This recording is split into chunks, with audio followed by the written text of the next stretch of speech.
হারাম কিছু দেখে আনন্দ অনুভব করে, হারাম কিছু দেখে আনন্দ পায়, তাহলে তার ঈমান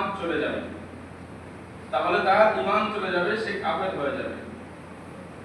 তাহলে ফুটবল খেলা যদি হারাম হয়ে থাকে, ফুটবল খেলা শরীর চর্চার জন্য যায়, ঠিক আছে, আপনি পর্দার ভিতরে থেকে, কিন্তু যে সমস্ত খেলা এই বিশ্বকাপ হচ্ছে, এই সমস্ত বিষয়গুলো এগুলো সম্পূর্ণ শরীরে হারাম বলা হয়েছে। তাহলে আপনি খেলা দেখছেন এবং কোন একটি দল কোন একটি দেশকে সাপোর্ট করছে, সেই দেশের পতাকা আপনি উঁচু করছেন, পাশাপাশি আপনি সেই খেলা দেখে আপনি আনন্দ অনুভব করছেন, তাহলে একটু ভাবুন যে আপনার ঈমান আছে না নেই? আপনার ঈমান আছে?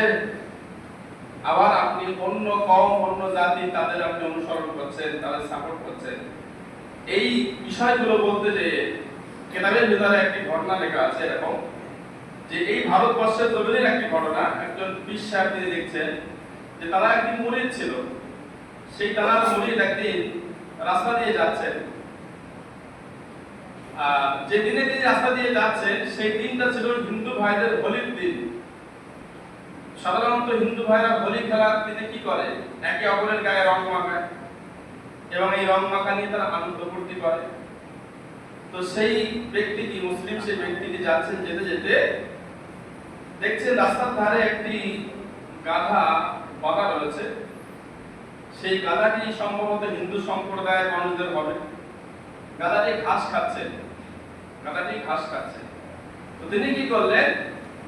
তিনি পান খাচ্ছিল, পান চিবাচ্ছিল। সেই পানের একটু চিপ সেই গাধার গায়ে দিয়ে গাধার গাটা একটু রং করে দিলেন। গাধার গাটা কি করলেন? রং, পানের চিপ লাল হয় না? তো গাধার চিপ যখন সেই মুখের চিপটা যখন গাধার গায়ে দিয়েছে, গাধার গা একটু লাল হয়েছে। তো লাল হওয়ার সাথে সাথে এই ব্যক্তিটি একটু আনন্দ করে বলছে যে হ্যাঁ, তোকেও একটু হোলি খেলিয়ে দিলাম। তোদের সম্প্রদায়ের মানুষ হোলি খেলছে, তোর কেউ রং মাখাচ্ছে না, তোর একটু রং মাখিয়ে দিলাম, তোর একটু হোলির আনন্দ কর। এতটুকু কথা। কিছুদিন পরে ওই ব্যক্তিটি মারা গেল।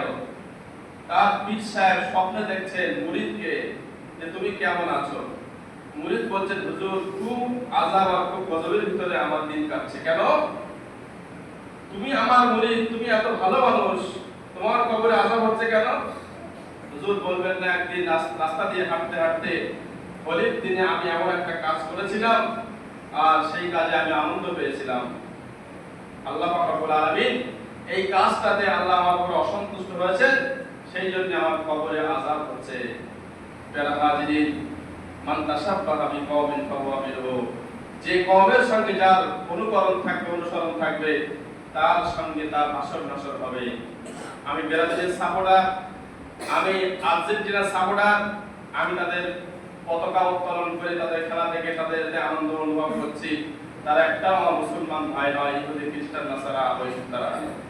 আজকে আমরা আনন্দ ফুর্তি করছি। প্যারা হাজিরিন, মুসলমান পাড়াগুলো খুললে দেখা যাবে ওই সমস্ত গায়ের কওমদের পতাকাগুলো টাঙানো রয়েছে, অথচ আমরাই মুসলমান করে দাবি করি।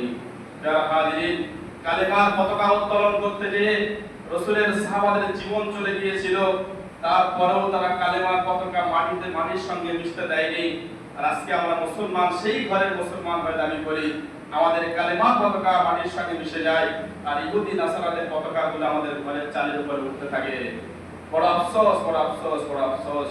কোন জাতির কাছে আমি এই কথাগুলো শোনাবো? কোন জাতির কাছে?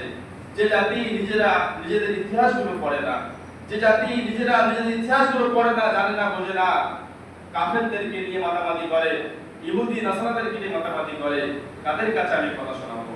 যারা হাজিরিন, একটু জানুন, একটু পড়ুন, নিজেদের ইতিহাসগুলো পড়ুন, যে আমরা কি ছিলাম। একদিন ছিলাম বাঘের বাচ্চা, আজকে হয়ে গেছে বিড়ালের বাচ্চা। কি অবস্থা আমাদের হচ্ছে তামাম পৃথিবীতে।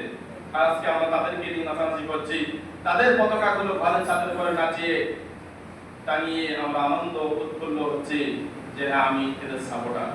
যারা হাজির, কবরে গেলে ওরা কিন্তু আপনাদেরকে বাঁচাবে না, যে আপনাকে আমাকে বাঁচাবে। বিশ্ব নবী সাল্লাল্লাহু আলাইহি ওয়াসাল্লাম তার সাপোর্টার হয়ে যান, যে আমাদেরকে বাঁচাবে। ইমাম হাসান হুসাইন তাদের সাপোর্টার হয়ে যান।